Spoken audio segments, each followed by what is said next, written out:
Welcome to Safe Hire training for search committees and anyone who serves as a member of an interview panel. This program will focus on implementing an effective and legal hiring program. Now let's talk about what will be covered today. During this training, we will discuss why is this training offered to members of search committees and interview panels, an overview of federal and state laws you need to be aware of while participating in a search, the hiring process at William & Mary, using selection criteria to evaluate the applicant pool fairly and consistently, additional resources that will be available to you. So let's start by beginning to discuss why we're offering this to you. While it's a requirement for anyone serving on a search committee for a professional recruitment to complete a training designed to protect you and William & Mary, we encourage all individuals who serve on any interview panel to also complete this training. Safe Hire training for search committee members is required every 2 years. This program is focused to help reduce liability associated when bad hiring decisions are made. These can be unsafe, illegal, or just not appropriate, which can open up the college and you to risks. Unsafe hires can result in legal costs, issues with perceptions from prospective employees and students, and finally, bad hires cost money.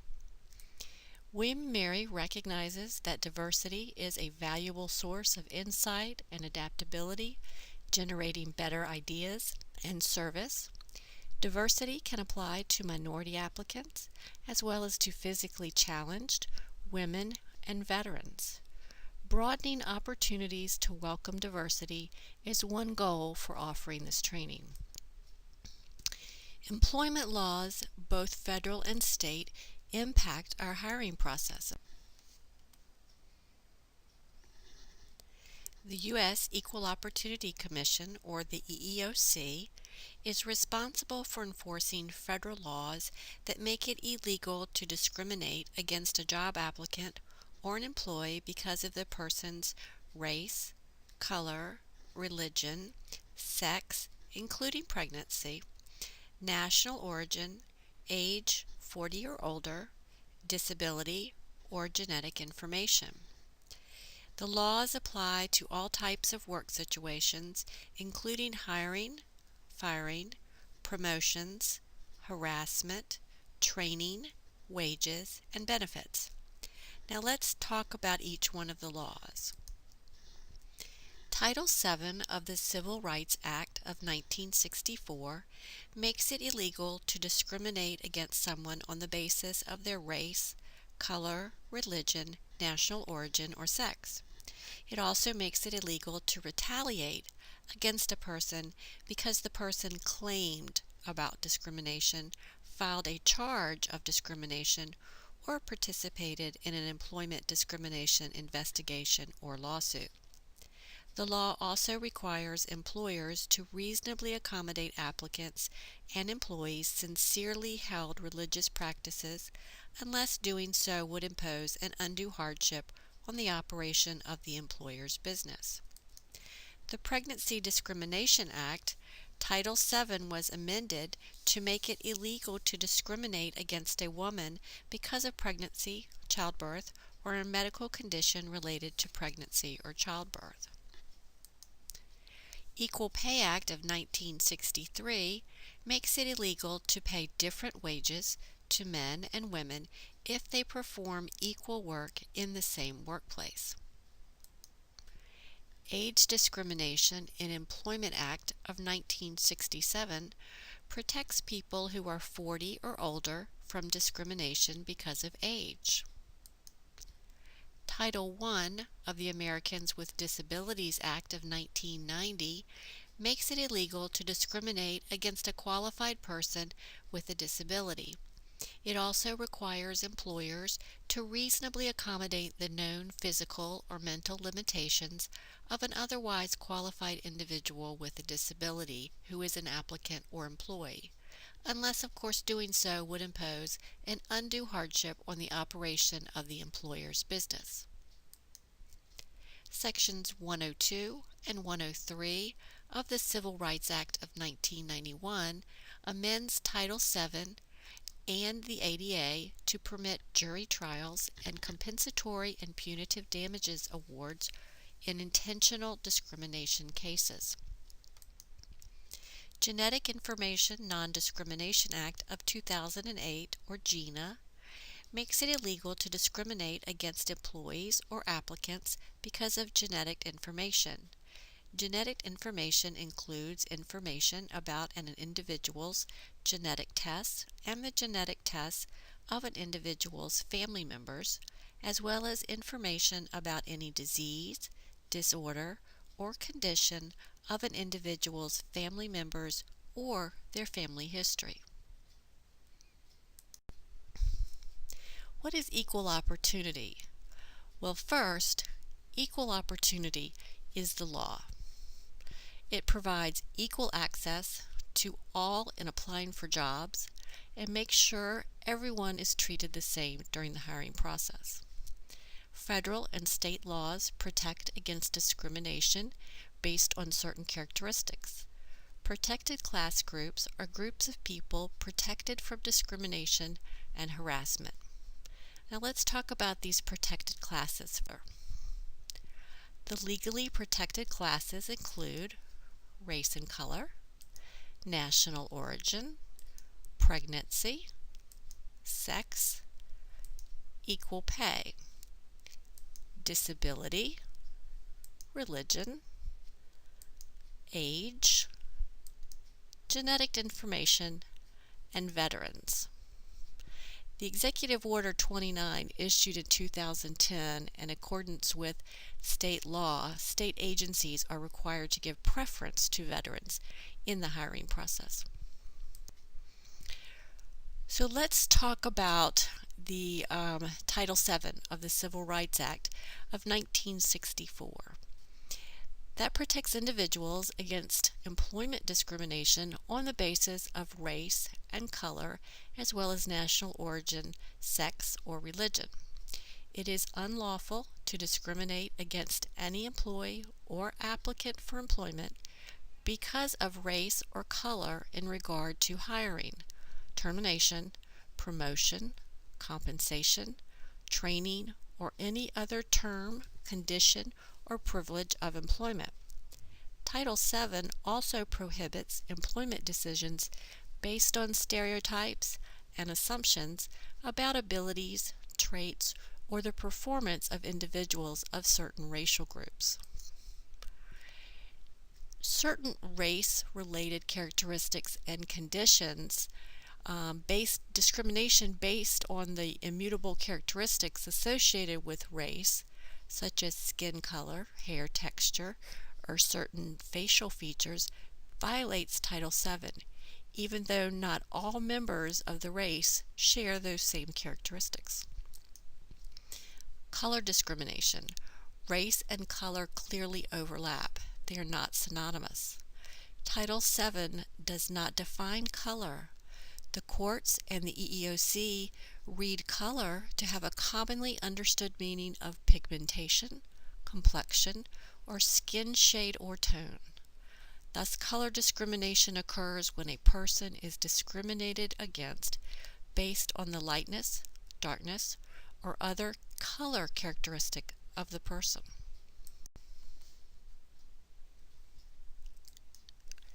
The Age Discrimination in Employment Act forbids discrimination against people who are age 40 or older.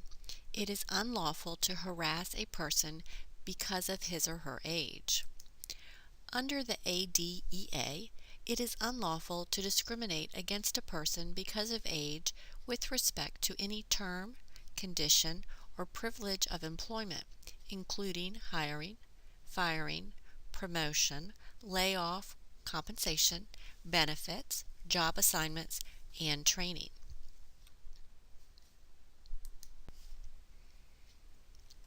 The Americans with Disabilities Act was enacted to require an employer to provide reasonable accommodation to an employee or job applicant with a disability, unless doing so would cause significant difficulty or expense for the employer or an undue hardship.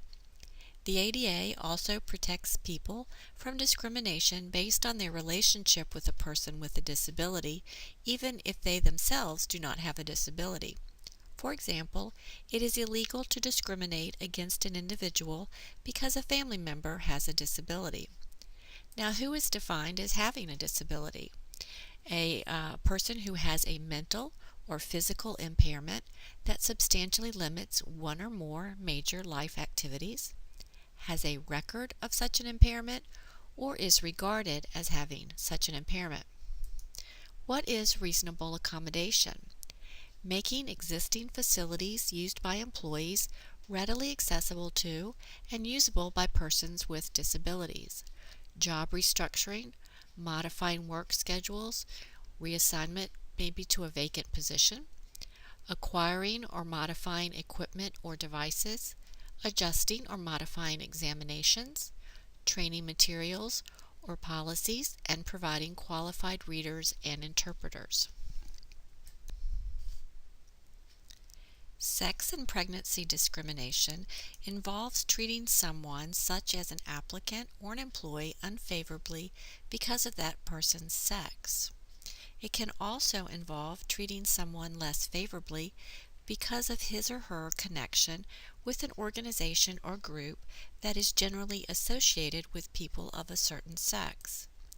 Pregnancy Discrimination Act forbids discrimination based on pregnancy in any aspect of employment, including hiring, firing, pay, job assignments, promotions, and layoffs.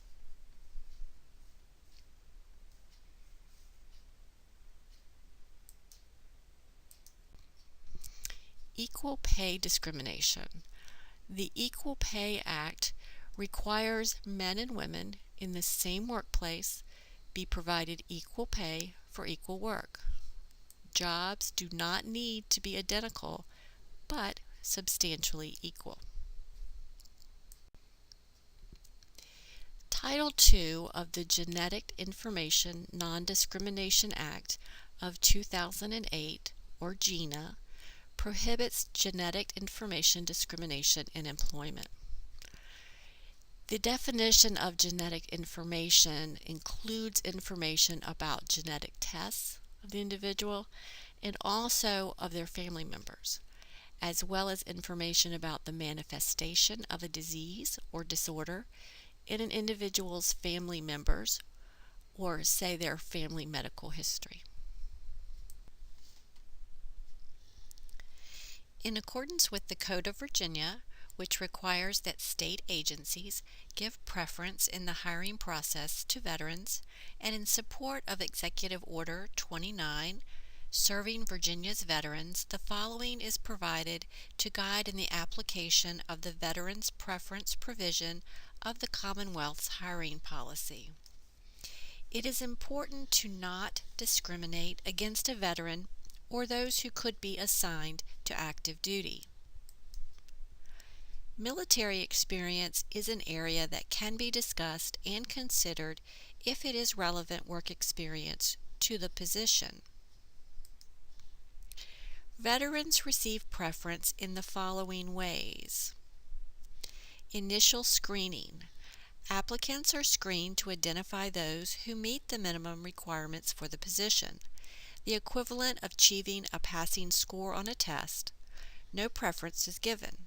Applicants must meet the required criteria at a minimum or better level on their own. Preference applied after initial screening phase is that once the screening phase has passed, veteran status is noted for the applicants. The state application provides preliminary notice of veteran status. The agency may need to follow up to identify the exact status of the veteran applicant. At this stage, Preference shall be given by treating veteran status as a preferred qualification. Further preference shall be given if the veteran applicant also has a service-connected disability rating by treating the veteran's disabled status as a second preferred qualification. Adding a preferred qualification criterion for veteran status and, if applicable, a second preferred criterion for disabled veteran status will therefore result in the veteran applicant and the disabled veteran applicant receiving the additional preference required by the code. Preference is also provided for surviving spouse or child of a veteran who was killed in the line of duty. Also providing preference for a member of the Virginia National Guard who has satisfactorily completed required initial active duty service. However, this preference will not be provided if there are any other applicants for the position who are a veteran or a veteran with a service-connected disability in the pool.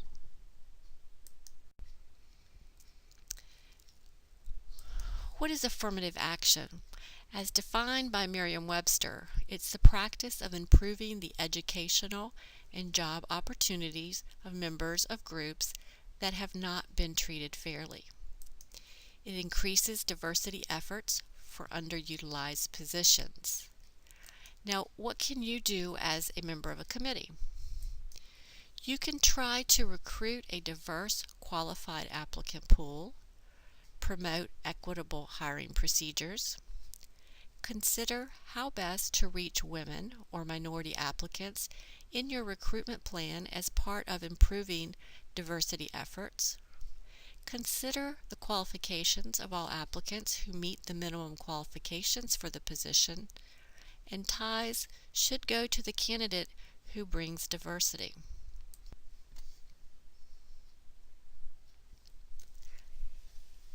This section on unconscious bias is reproduced and adapted with permission from Women in Science and Engineering Leadership Institute at the University of Wisconsin-Madison. It is based on a publication by Fine and Handelsman. The results from this controlled research demonstrates that people often hold implicit or unconscious assumptions that influence their judgments. Studies include expectations or assumptions about physical or social characteristics associated with race, gender, and ethnicity related directly to the hiring process. With this understanding, we can more swiftly move away from blame and embarrassment and towards efforts to identify, understand, and minimize negative impacts of unintended bias as we search to hire outstanding faculty and employees. Examples of assumptions or biases that can influence evaluation of applicants from the following research has shown that randomly assigning different names to resumes showed that job applicants with white-sounding names were more likely to be interviewed than equally qualified applicants with Hispanic or African American names. The research shows that incongruities between perceptions of female gender roles and leadership roles cause evaluators to assume that women will be less competent leaders. And also, when women leaders provide clear evidence of their competence, thus violating traditional gender norms, evaluators perceive them to be less likable and are less likely to recommend them for hiring or promotion.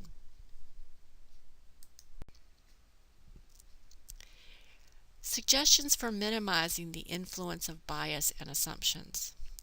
Determine whether qualified women and underrepresented minorities are included in your pool at rates expected based on their availability. Consider whether evaluation biases and assumptions are influencing your decision by asking some of these questions. Are women and minority candidates subject to different expectations? Have the accomplishments, ideas, and findings of women or minority candidates been undervalued or unfairly attributed?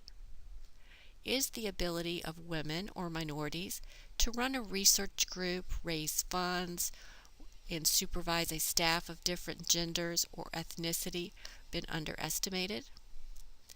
Are assumptions about possible family responsibilities and their effect on a candidate's career path negatively influence the evaluation? The last three slides have a great deal of information, which, if you would like to review in more detail, can be reviewed on the HR website.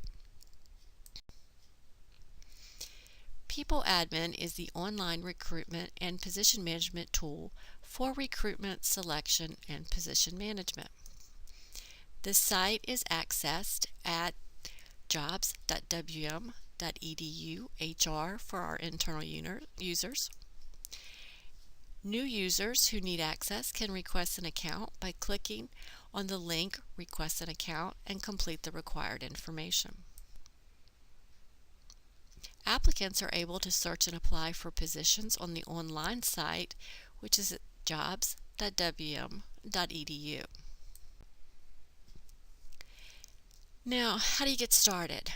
The position description must be updated and approved in People Admin prior to beginning your recruitment. If you have questions regarding this piece of the process, please contact the compensation analyst who is assigned to your department. Professional positions are posted for a minimum of 30 days. However, applicant materials can be reviewed as received, but interviews cannot begin until the position has been posted for at least 10 days. Staff positions are posted for a minimum of 10 days. There are various resources available to you on the Human Resource website, as well as from the home page on People Admin, located under the Useful Links. These resources include how-to guides and quick steps.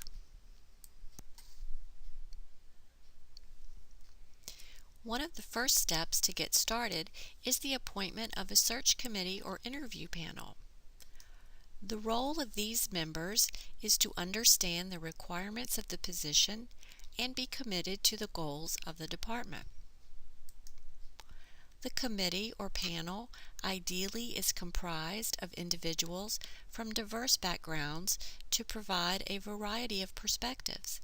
A committee or panel must have a fair representation of the areas the position will interact with or be directly involved with on a day-to-day basis. For example, if a manager will work with many different departments, an ideal committee is comprised of representatives from each of those departments. The responsibilities of these individuals is to work with the hiring official in selecting candidates to be interviewed, conducting interviews, completing all necessary documentation, and making the final recommendations for consideration to the final hiring authority. You must be available for reviewing applications and resumes. Also must be available for the interviews. And finally, understand the role in the process and when final recommendations are to be made. Your position has been posted and advertised on the William & Mary website, and if necessary on any other sources such as listservs, trade publications, career websites like Monster or Career Builder. Now let's talk about how do you screen your applicants.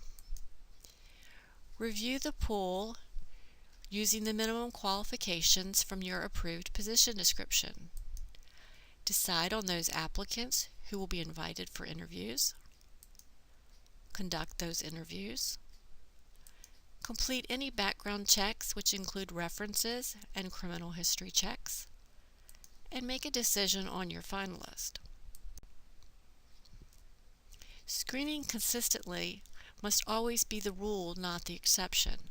Professional searches and also for staff searches, screening for minimum qualifications should be done initially before you do an in-depth review. It's a good idea for each member of your committee or panel to screen independently.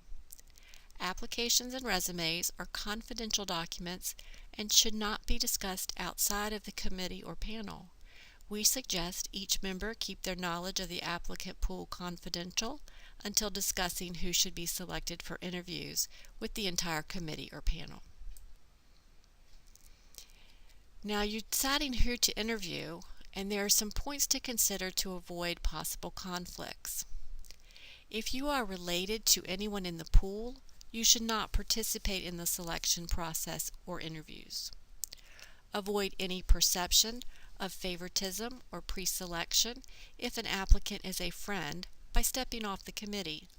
Don't provide a letter of reference for an applicant for your position, and just use common sense to avoid potential or perceived conflict. Now, you're going to be evaluating your candidates, and you're going to be looking at ability, willingness, and manageability. This model provides some concepts which you might find helpful when you develop your strategy for hiring. When you begin to design an interview, this structure can be useful. Think about wanting to hire someone who meets the requirements in terms of the ability to do the job, their willingness to perform the job you want them to do, and also the manageability once they are working on your team. Let's start by examining each area independently and start with ability.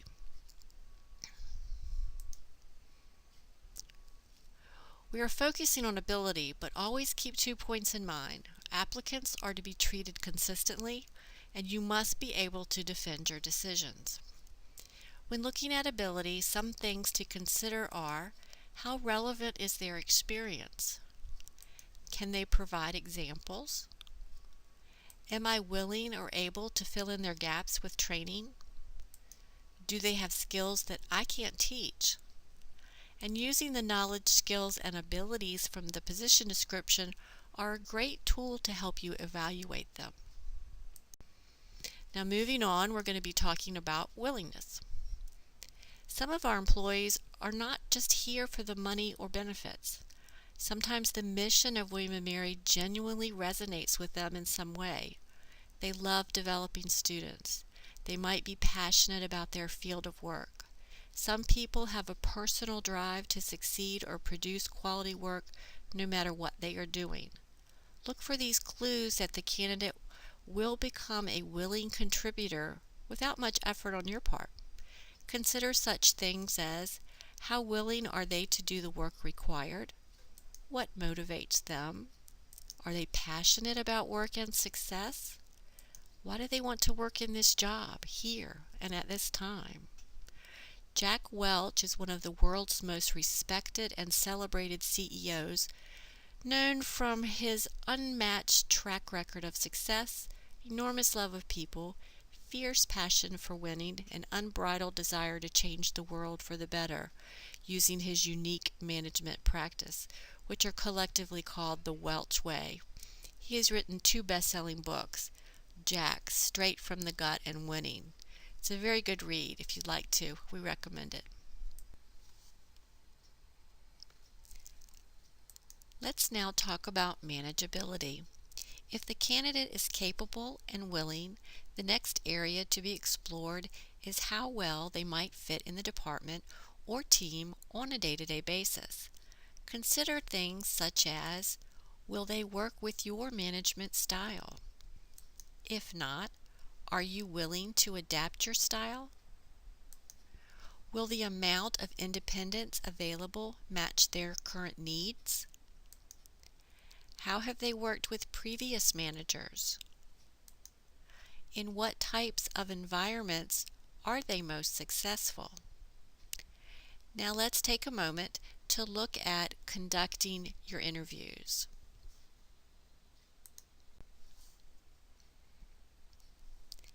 Prior to the interview, prepare legal and job-related interview questions to be asked of each and every candidate interviewed. If the candidates will be meeting with several different groups, make sure to review their interview questions for appropriateness, as well as to ensure questions are not overlapping.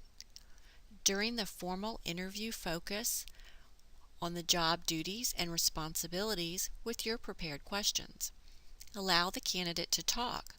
Silence is a wonderful tool to encourage the candidate to open up.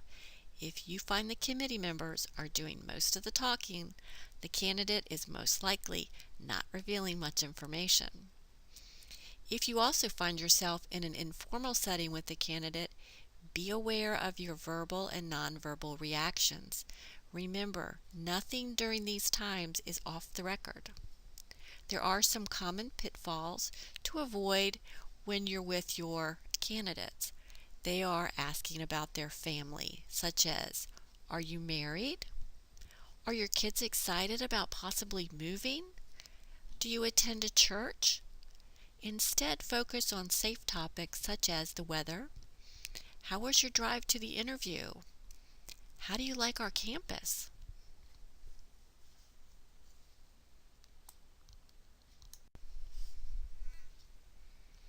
In order to conduct effective interviews, you must have interview questions that are well designed. The questions must focus on job-related functions, and they should help identify whether the applicant possesses the required knowledge, skills, and abilities. There are inappropriate questions that you should avoid and topics that you should avoid. Gender and marital status, you should never ask. Child care arrangements as well, you should never bring up in an interview. Date of high school graduation. Other language spoken, unless of course it is a job-related function. Place of birth. These are all just examples. Additional information is available on the Office of Diversity and Equal Opportunity and the Human Resources website. There are some common interview mistakes and the consequences. The first one, not remaining silent. If you are, as the interviewer, doing most of the talking, then you will fail to obtain meaningful information from the applicant. Another common mistake is conducting a poorly structured interview. In other words, you haven't planned very well. You will fail to collect the relevant or necessary information from the applicant.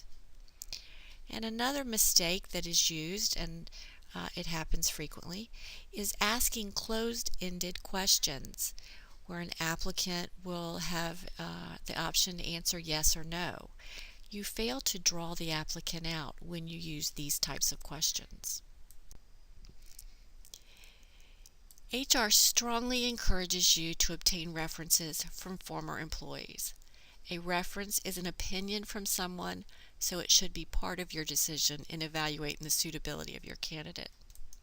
A reference check form is available on the HR website for your use.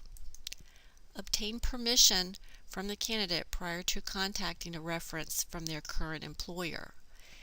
The staff application has an area where the applicant can indicate whether they initially will provide permission to contact their current employer. The professional profile does not have this area, but it's best to always obtain permission. All new hires must complete a criminal history background check prior to starting employment. A disclosure and background release form is available on the HR website for the candidate to complete and return to Human Resources. Choosing a finalist. When making a decision regarding the finalist, make sure to consider all information such as application materials, including their resume and cover letter, the interview, references, evaluation by other interviewers, and any other relevant information that can help you determine your finalist. We do have resources available to you. You can always contact your employment specialist who's working with you during this recruitment process. HR on our webpage has hiring and recruitment sites devoted solely to this topic. And then also on the home page for People Admin, there are the useful links that give you the different quick steps and training guides to help you manage through People Admin. Thank you so much for the time today. If you do have questions, please contact the Office of Human Resources at Bell Hall, and we'll be happy to help in any way. Thank you.